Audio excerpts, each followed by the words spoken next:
Hello guys, welcome to fun with Shan. Fun with ഷാന്റെ പുതിയ വീഡിയോക്ക് എല്ലാവർക്കും സ്വാഗതം. ഇന്ന് നമ്മൾ പറയാൻ പോകുന്നത് toxic parenting Malayalam movies part 2. Part 1 നിങ്ങൾ കണ്ടിട്ടില്ലെങ്കിൽ കണ്ടു നോക്കുക. ഇതിൽ നമ്മൾ പറയാൻ പോകുന്നത് മൈബോസ് ഉണ്ട്, വാഴ ഉണ്ട്, പിന്നെ മകന്റെ അച്ഛനുണ്ട്, പിന്നെ ഒരു തമിഴ് ഫിലിമായ സുബ്രഹ്മണ്യം തമിഴ് പടം ഉണ്ടാവും. അപ്പൊ വീഡിയോയിലേക്ക് അറിയാം. ആദ്യം നമ്മൾ പറയാൻ പോകുന്ന പടമാണ് വാഴ. വാഴ എന്നാൽ അച്ഛന്മാരുടെ പ്രതീക്ഷകൾക്കും വളരാത്ത മക്കളെയാണ് വാഴ എന്ന് നമ്മൾ ഉദ്ദേശിക്കുന്നത്. ജോലിക്കും പഠിക്കുന്നതിനൊക്കെ വാർത്തമാരായ മക്കൾ. ഇത് ഒരുപറ്റി ചെറുപ്പക്കാരുടെ കഥയാണ് ഇതിൽ പറയുന്നത്. ഇതിൽ സിജു സണിയുണ്ട്, അമിത് മോഹൻ രാജശേഖരുണ്ട്, ജോമൻ ജ്യോതുണ്ട്, അനുരാജ് ഉണ്ട്, അൻഷിർ, അനു, സാഫ് ബോയ്. പിന്നെ അച്ഛന്മാരായി ആസിസ് മരുമക്കാർ, കോട്ടൻ നസീർ, ജഗദീഷ്, മോദി. ഈ കോട്ടൻ നസീറിന്റെ കഥാപാത്രം ഒരു സ്ട്രിക്ട് പാരന്റാണ്. ബാക്കിയുള്ളവർ സ്ട്രിക്റ്റ് ആണ്.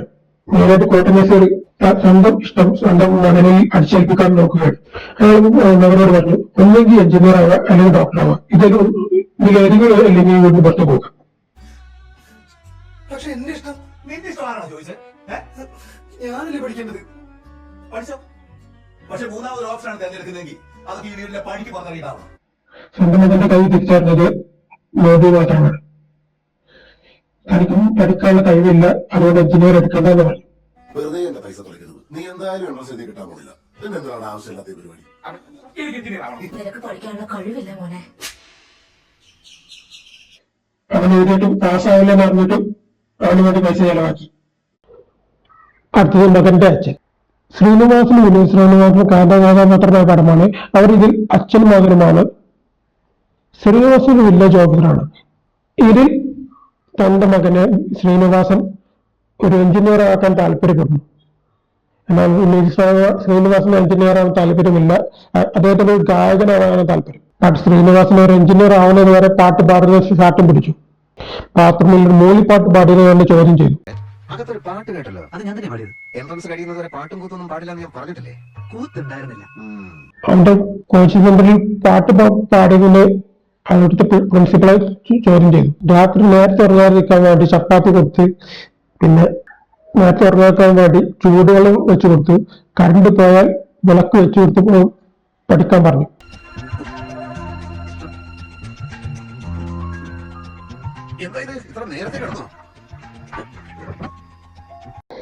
അങ്ങനെ വിനീത് ശ്രീനിവാസൻ എൻട്രൻസ് പൊട്ടി. അതിന്റെ കണക്ക് പറഞ്ഞ് വിനീത് ശ്രീനിവാസനെ അദ്ദേഹം സങ്കടപ്പെടുത്തുന്നു. പിന്നെ വിനീത് ശ്രീനിവാസൻ ആ വീട് വിട്ട് പുറത്തു പോകുന്നു. തനിക്ക് വേണ്ടി ചെലവാക്കിയ പൈസ എല്ലാം തിരിച്ചു തരുമെന്ന് പറയുന്നു. അടുത്ത പടമാണ് മുംബൈ ബോസ്. ജി തു ജോസഫിന്റെ സംവിധാനത്തിൽ ദിലീപ് നന്ദമോഹൻദാസ് കൂട്ടുകെട്ടിൽ പുറത്തിറങ്ങിയ പടമാണ് മുംബൈ ബോസ്. ഈ പടത്തിൽ നന്ദയും ദിലീപും ഉള്ള കോമ്പിനേഷൻ ആണ് ഹൈലൈറ്റ്. എന്നാൽ ഇതിൽ അത്ര വലിയ ടോക്സിക് പാരന്റിംഗ് ഇല്ല. എന്നാലും കുമാർ എന്ന കഥാപാത്രം ബാക്കിയുള്ള അച്ഛന്മാരെ പോലല്ല. അത് സ്വന്തം മകന്റെ ഇഷ്ടങ്ങളും ഒന്നും നോക്കുന്നില്ല. എങ്ങനെ വെച്ചാൽ അദ്ദേഹം സ്വന്തം മകനെ ജോലിക്കൊന്നും കൂടാതെ സ്വന്തം ബിസിനസ് കാര്യങ്ങൾ നോക്കി നടത്താൻ പ്രേരിപ്പിക്കുന്നു. എന്നാൽ സ്വന്തം മകനെ ആകട്ടെ പുറത്തു പോയി ജോലി ചെയ്യാൻ ആഗ്രഹിക്കുന്നു. സ്വന്തമായി അധ്വാനിച്ച് കാശുണ്ടാക്കണം. നമ്മൾ ഈ വിഷയത്തെ കുറിച്ച് പലതവണ സംസാരിച്ചിട്ടുള്ളതാണ്. ഇവിടുത്തെ കൃഷിയും ബിസിനസ്സും ഒക്കെ നോക്കി നടത്തിയ എനിക്ക് അതിനൊന്നും താല്പര്യമില്ലെന്ന് അച്ഛനോട് ഞാൻ എപ്പോഴും പറഞ്ഞു. ഈ കൃഷിയും ബിസിനസ് ഒക്കെ നോക്കി നടത്താൻ ഞാൻ കഷ്ടപ്പെട്ട് എഞ്ചിനീയറിംഗ് പഠിച്ചു. അത് നിനക്ക് എഞ്ചിനീയറിംഗ് പഠിക്കണമെന്ന് പറഞ്ഞപ്പോൾ കിട്ടും. അത് സ്വന്തം മകൻ 8 വർഷം ജോലി കൂടാതെ വീട്ടിൽ നിന്ന് പിടിച്ചു നിർത്തി. ആ ഒരു ദേഷ്യമൊക്കെ ദിലീപിന്റെ ഉള്ളിലുണ്ട്.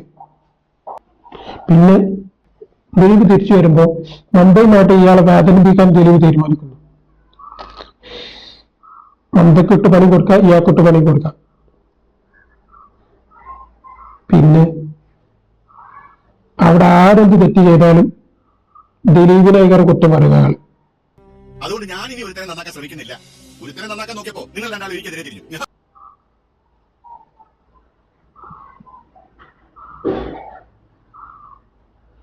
ഒരു ദിവസം ദിലീപ് തന്റെ മനസ്സിലുള്ള ദേഷ്യം വെറുപ്പും, ഒരു ദിവസം ദിലീപ് തന്റെ മനസ്സിലുള്ള ദേഷ്യവും വെറുപ്പും അയാള് മുഴുവൻ പറയുന്നു.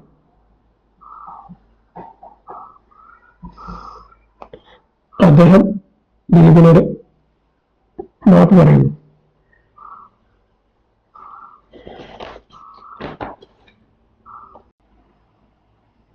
എന്നിരുന്നാൽ ദിലീപ് ജോലിക്ക് പോയി, പിന്നെ തിരിച്ചു വന്നു. ദിലീപ് തിരിച്ചു വരുമ്പോ മന്ദയുമായിട്ട് ഇയാളെ വേദനിപ്പിക്കാൻ ദിലീപ് തീരുമാനിക്കുന്നു. മന്ദക്കിട്ട് പണി കൊടുക്കാം, ഇയാൾക്കിട്ട് പണി കൊടുക്കാം. അവിടെ ആരെന്ത് തെറ്റ് ചെയ്താലും ദിലീപിനെ ഇവർ കുറ്റം പറയുക. അയാൾ ദിലീപ് തന്റെ മനസ്സിലുള്ള ദേഷ്യവും വെറുപ്പും അയാള് മുഴുവൻ പറയുന്നു. അതെ, ഞാൻ കഴിവട്ടവനാണ്, ഭീരുവാണ്, ചതിയനാണ്. പക്ഷെ എന്നെ അങ്ങനെ ആക്കിയത് ആരാ? നിങ്ങളാണ്. ചെറുപ്പം മുതൽ ഒരു സ്വാതന്ത്ര്യം തരാതെ അങ്ങോട്ടും ഇങ്ങോട്ടും തിരികെ സമ്മതിക്കാതെ ഒരു കഴിവട്ടവനേക്ക് വളർത്തിയത് ആരാ? നിങ്ങൾ തന്നെയാ.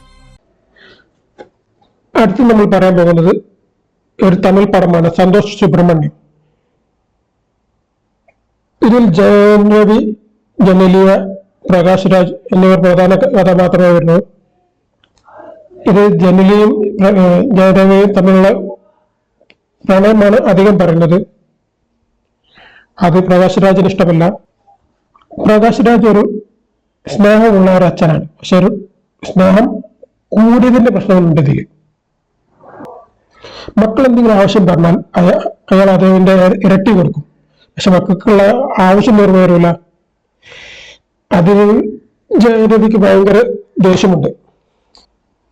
ജയരവി ഒരു ബൈക്ക് ചോദിച്ചാൽ അയാളൊരു കാർ മേടിച്ചു കൊടുക്കും. ഒരു ഡ്രസ്സ് എടുക്കാൻ പോയാൽ ജയരവിക്ക് ഇഷ്ടം ടീഷർട്ടാണ്, എന്നാൽ അദ്ദേഹം അയാൾക്ക് റോയൽ ഡ്രസ്സ് സെലക്ട് ചെയ്ത് കൊടുക്കും. അതുപോലെ ഹെയർ സ്റ്റൈലും ഒക്കെ അയാളുടെ ഇഷ്ടം. ഭക്ഷണം എങ്ങനെ കഴിക്കണം എന്നൊക്കെ അയാൾ പറഞ്ഞു കൊടുക്കും. അതുപോലെ തന്നെ അവരെല്ലാവരും ക്യാരം ബോർഡ് കളിക്കുമ്പോൾ മക്കളെ കളി കൂടെ അയാൾ കളിക്കും. ഇങ്ങനെ കളിക്കുക, അങ്ങനെ കളിക്കുക, അതേപോലെ കളിക്കുക എന്ന് പറഞ്ഞാൽ വീട്ടിലൊരു പാവത്തനാണ് ജയരവി. അച്ഛൻ്റെ മുന്നിൽ പുറത്തെത്തിയ ജയരവി കള്ളു കുടിക്കും, ആൾക്കാരായിട്ട് തല്ലുണ്ടാക്കും. പിന്നെ കള്ളു കുടിച്ചാൽ അച്ഛനെ തെറി പറയുകയും ചെയ്യും.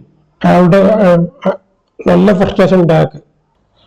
അതുപോലെ തന്നെ ജയരവിക്ക് വേണ്ട ഒരു ആളെ പെണ്ണ് സെലക്ട് ചെയ്തു, ഏറ്റവും ബെസ്റ്റായ പെണ്ണ്. പക്ഷെ ജയരവിക്ക് ജനീലയെ പോലത്തെ പെണ്ണിനെ ഇഷ്ടം. അത് പ്രകാശ് രാജ് അറിഞ്ഞപ്പോൾ അവനെ എതിർത്തു. ഒരു ദിവസം ജനീലയെ ഇവരുടെ വീട്ടിലേക്ക് കൊണ്ടുവന്നു. പ്രകാശ് രാജിന് അവളെ ഇഷ്ടമല്ല, വീട്ടിലുള്ളവർക്കും പയ്യെ അവളെ ഇഷ്ടമായി വന്നു. ജയരവി വളരെ നിശ്ചയം കഴിഞ്ഞ ഒരാളാണ്. അയാൾക്ക് പ്രകാശ് രാജിന് ആ കല്യാണം നടത്തണമെന്നുണ്ട്. അച്ഛനോട് പറഞ്ഞു, എല്ലാ തെറ്റും നിങ്ങളാണ് ചെയ്തത്. അവൻ എന്നെ കാര്യങ്ങൾ പറഞ്ഞു കൊടുത്തു. ഡ്രസ്സിങ് സ്റ്റൈലും ഈ ഡ്രസ്സൊന്നും എനിക്കിഷ്ടമില്ല അങ്ങനെയൊക്കെ പറഞ്ഞു. അങ്ങനെ അയാൾ ജനലിയെ ജയരവിക്ക് ഇട്ടിച്ചു കൊടുക്കാൻ പറയുന്നു. അടുത്ത് നമ്മൾ പറയാൻ പോകുന്നുണ്ട് ഡോൺ. ശിവകാർത്തികേയൻ നായകൻ, സിബി ചക്രവർത്തിയാണ് സംവിധായകൻ. ഇതൊരു ടോക്സിക് പാരന്റിങ് പടമാണ്. ഇതില് മറ്റു പടങ്ങളെക്കാൾ എക്സ്ട്രീം വേർഷനാണ് ഈ അച്ഛൻ. അയാൾ എന്റെ മകനെ എഞ്ചിനീയർ ആവാൻ ആഗ്രഹിക്കുന്നു, പക്ഷെ മകനാണെങ്കിൽ ബിലോ ആവറേജ് സ്റ്റുഡന്റ് ആണ്. അവനതൊന്നും പഠിക്കാൻ വലിയ ഇൻട്രസ്റ്റ് ഇല്ലാത്ത ആളാണ്. എഞ്ചിനീയർ ആവണ്ടെന്ന് കരുതി അവന്റെ കൈ ഗ്രൈൻഡറിൽ വെച്ച് കൈ ഒടിക്കുന്നു. ആ കൈ ഒടിഞ്ഞ കൈ കൊണ്ട് അവന് എൻട്രൻസ് എക്സാമിന് പ്രേരിപ്പിക്കുന്നു. എക്സാമിൽ അവന് പൊട്ടി, പക്ഷെ പൈസ കെട്ടിയാണ്ട് അവന് എഞ്ചിനീയർ സീറ്റ് ഒപ്പിച്ചു കൊടുക്കുന്നു. കുഞ്ഞുനാളിലെല്ലാം പരീക്ഷയിൽ പൊട്ടിയപ്പോൾ അവന്റെ അച്ഛൻ അവന്റെ തല മൊട്ടടിച്ചു. ഇതെല്ലാം അവന് ഭയങ്കര സങ്കടമാണ്, കുട്ടികളുടെ മുന്നിലും എല്ലാവരും മുന്നിലും. ഏത് ഫംഗ്ഷൻ പോയാലും പഠിക്ക്. ശിവകാർത്തികൻ അവന്റെ അച്ഛനോട് മാർക്ക് തെറ്റിച്ച് പറഞ്ഞു. 98% അവന്മാരെ യൂണിവേഴ്സിറ്റി 98% അവന്റെ ഉള്ളത് പറയുന്നു. എന്നിട്ട് അയാൾ പറഞ്ഞു ബാക്കി 2% അവിടെ പോയി. മകന് സിനിമയാണ് ആഗ്രഹം മനസ്സിലാക്കിയപ്പോൾ ഏതൊരു പിച്ചക്കാരനെ കൊണ്ടുവന്ന് ഇതൊരു സിനിമക്കാരനാണ്, ഇവന് പിച്ചക്കാരനായി, നീയും അതേപോലെ ആവുമെന്ന് പറഞ്ഞ് അവനെ തളർത്തി. അവന്റെ അച്ഛനെ പോലെ തന്നെ ഒരു പ്രിൻസിപ്പളാണ് ഉണ്ട്. അയാളെ മുൻനിർത്തി അവനൊരു ഷൂട്ടിംഗ് നടത്തി. ആ ഷൂട്ടിങ്ങിന്റെ പരമായി അയാൾ ICUയിൽ അഡ്മിറ്റായി. ഇതെല്ലാം അറിഞ്ഞ അവന്റെ അച്ഛൻ അവന്റെ ലാപ്ടോപ്പ്, ഫിലിം ഷൂട്ട് ചെയ്ത ലാപ്ടോപ്പ് കത്തിക്കുന്നു. ശിവകാർത്തികൻ അവന്റെ അച്ഛൻ ചെയ്തതിനെ എതിർത്ത് സംസാരിക്കുന്നു. അവന്റെ വെറുപ്പും അവനോടുള്ള ഉദ്ദേശമെല്ലാം പ്രകടിപ്പിക്കുന്നു. ബട്ട് അവസാനം ഈ പടത്തിൽ ടോക്സിക് പാരന്റിങ്ങിനെ അത്യാവശ്യം ന്യായീകരിക്കുന്നുണ്ട്. അവൻ ഈ വഴക്ക് പറഞ്ഞതിനെ തുടർന്ന് അയാൾ മരിച്ചു പോകുന്നു.